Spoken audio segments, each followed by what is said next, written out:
Tonight's You and Your Money is brought to you by the Ministry of Finance. It is a rare opportunity when you can get to sit down with the gentleman of the responsibility and the importance as my special guest this evening. Good evening, everyone, and thank you so much for joining us on You and Your Money tonight. A very important day in the Commonwealth of the Bahamas, a day that Bahamians have looked forward to, and I'm very happy tonight to welcome and to have the privilege of interviewing the Minister of State in the Ministry of Finance, the Honourable Michael Halkitis. Mr. Minister, thank you very much, sir, and good evening. Good evening. Thank you very much for having me. It's a busy day.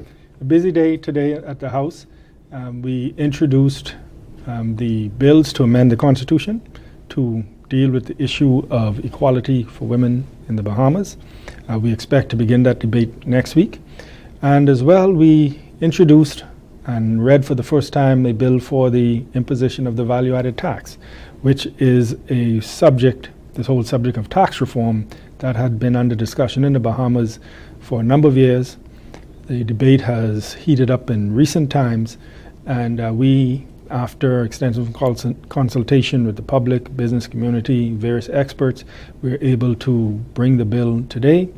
We expect in the coming weeks to have it debated and begin the whole process of implementation, i.e. The public education and intensification of that, and as well the registration of businesses and workshops and educational sessions for them so that they can know what is required of them. And so we are happy to be at this stage because having the legislation in the Parliament brings a level of certainty to what the proposals are, and so we can move forward aggressively with our education campaign. You know, Mr. Minister, people like us in the media, myself, talk show hosts and others, we really take your government to task. All governments, but your government to task. But the PLP is getting it done. I mean, here you are now. There's been talk about this bill coming before, value-added tax. Here it's about the gender discrimination bill. It is now happening. It is now happening, and because, Mr. Lloyd, it needs to happen, particularly within my portfolio, when I would be shepherding the value-added tax bill through the Parliament. And what I want to say to the public is that, yes, we are implementing the value-added tax, but we want to let the people know that our reform program for the economic reform is not specifically related to VAT. It does not. The VAT is not the be-all and end-all. We do not think that that is the solution to all of our fiscal difficulties. We know that we have to be aggressive and we have to be vigilant on our spending. We have to be aggressive in improving the administration of revenue, i.e. collecting what is due from whomever it is due from. We have to continue to be aggressive in trying to grow the economy. And the fourth element of our program is to reform the tax system because we think that we have outgrown it. It's not adequate for the modern Bahamas. We believe that the proposals that we would be implementing would be better to promote economic growth and as well to give the government the revenue that it needs to provide the services to the public. When you meet with the international agencies, the Moody's and so on, and I'm sure that they probably have been in town a couple of times in this past 7 or 8 months of the 2014 year. When you meet with them, do you get, looking them in their eyes, do you get a sense that they approve of what you're doing and the pace you're meeting those objectives? They are analysts in the sense that they look at numbers, and they would always, all of them, Moody's, Standard & Poor's, the IMF, the IDB to a lesser extent, they would all like to see, not only in the Bahamas, but whenever I'm sure whenever they deal with any country, they want to see a faster pace of reform. But we understand that we are not running a business, so to speak. Well, we're not. Some people would say you should run government like a business, but government has other considerations. So, for example, if you're facing a fiscal deficit, whereas a private company might decide that they would cut expenses and cut employees and cut services, etc., government has other considerations. You have to be concerned you have to be concerned if whether you do these cuts, whether it defeats the purpose and puts you further into recession. And so our job is to do that balancing act between making sure you're being prudent with your spending, you're being as conservative as you can, you're making sure you get value for money, and at the same time you don't want to withdraw the government from the economy and cause a slowdown. And so they would always want you to be more aggressive. And what you have to explain to them is, we have to, yes, we are committed to a reform, but we have to do so. We cannot disadvantage our public. There are certain services that they deserve and they've become accustomed to, that we need to provide for the overall well-being of the country. Bearing that in mind, we are committed to these reforms, and it is our job to convince them of that. And so whereas they might tend to look at things in black and white, as a government, you have to look at this whole picture. January 1st is still the deadline and target? January 1st is the target. You're going to meet it? We will meet it. What we intend to do is we've done first reading, which means we've introduced it to Parliament. It becomes a public document now.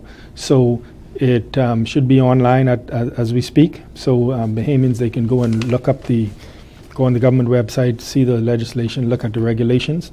It also means that anybody can go to the House of Assembly and request a copy and get it. We expect that we will commence the debate within the next 2 weeks, and we should have that concluded, we think, by mid-August, which is our timetable.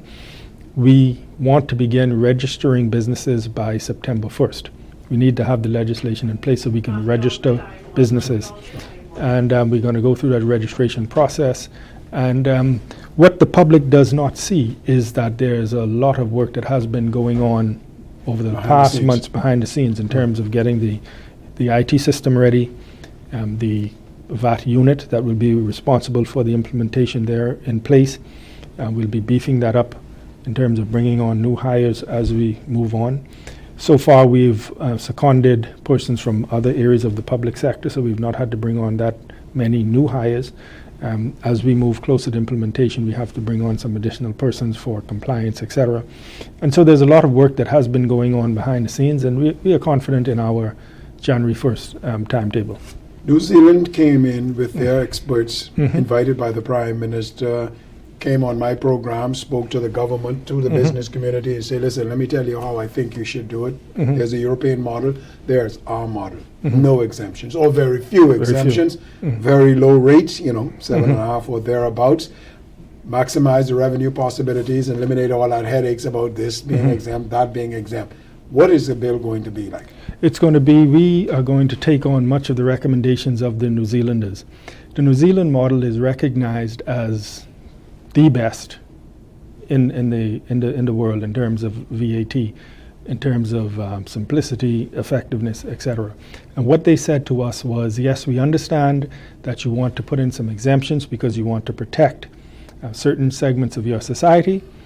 They said it's easier and it's more efficient to have a lower rate, fewer exemptions, and if you want to make a direct contribution to help it to the vulnerable, it's better to do that, because if you try to do it with exemptions, then not only will the vulnerable take advantage of the exemptions, those who can afford to pay will also be exempt. And so their suggestion was have a lower rate, fewer exemptions, and they say it's also in terms of compliance for businesses and administration for government, it makes it easier.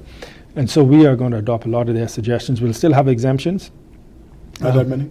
Not that many. We'll have for certain services, educational services, medical services, financial services, rent, tuition, that sort of thing. And then on the good side? On the good side, no exemptions on goods. Not even for food? Not even for food.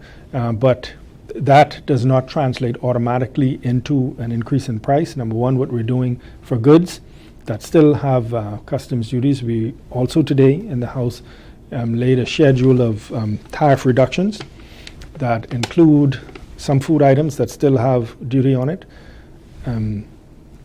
building materials, some clothing items, some other items, a full list of tariffs that will be reduced.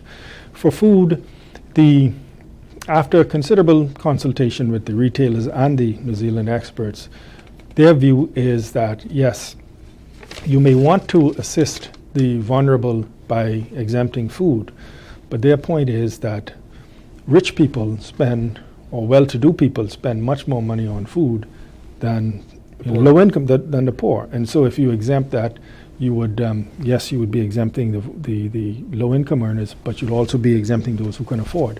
Their view is, and what they did in their system was, for vulnerable individuals who are getting assistance, you can enhance the assistance that they're getting. You give them a few more dollars, or you adjust the amount that they're getting, and that is a better, more efficient way of bringing that relief instead of the broad exemptions. Is that a recommendation the government is taking? We're taking it up because you might recall the Ministry of Social Services is engaged in a reform of their system, and they're moving to what they call a conditional cash transfer system, Right. which not only gives enhanced benefits to those people who, for example, adopt healthier lifestyles. So you might get a base benefit, and if you, for example, ensure that your child has adequate school attendance, other benchmarks, then you would be able to get a bonus, so to speak. It does that, but it also, we're looking to move from the manual voucher system to an electronic, almost a debit card system, so the benefit is loaded on there. Easier to monitor, and as well for speed and administration.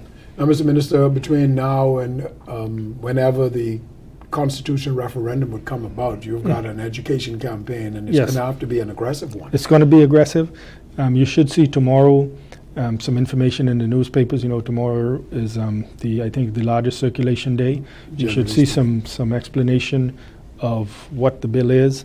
As we move forward, we're going to be having workshops for businesses where they can come in, sit down, and be walked through the whole registration process.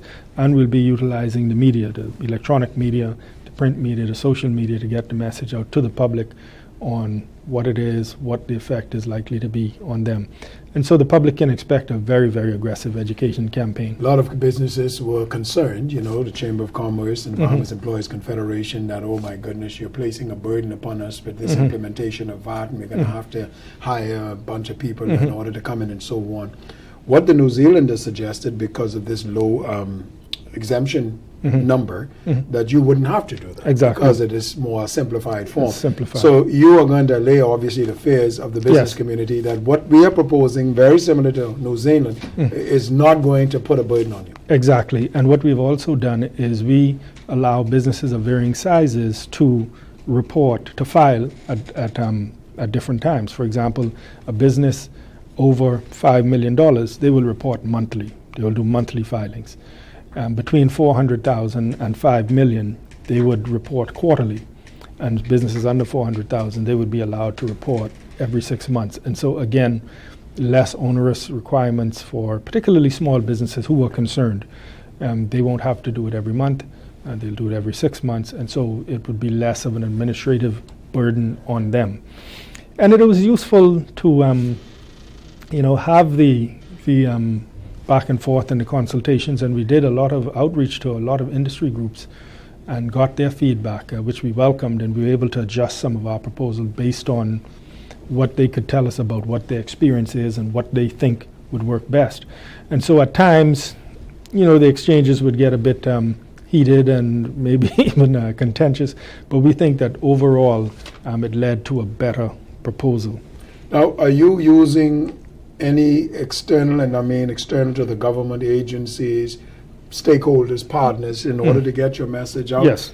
Instead of just applying on the Ministry of Finance? Exactly, and the government? which was again one of the key recommendations of the You want everybody to buy in. the New Zealand Task Force, is that yes, the government is leading it and they're making the policy, but it is very effective when you can have respected faces from the private sector, not connected to the government, who can go out and lead an education process, because what you really want to do is tell people what it is, how it affects them. And so we will appoint a task force. They recommended 3 persons. We will go with 3. We might take it to 4 of individuals who would be recognized as professionals in their industry. who would assist us in the education process. What about the revenue? Now, you've spoken, you particularly, sir, had spoken about maybe 200, a little bit more, that you expected the government would derive from this implementation.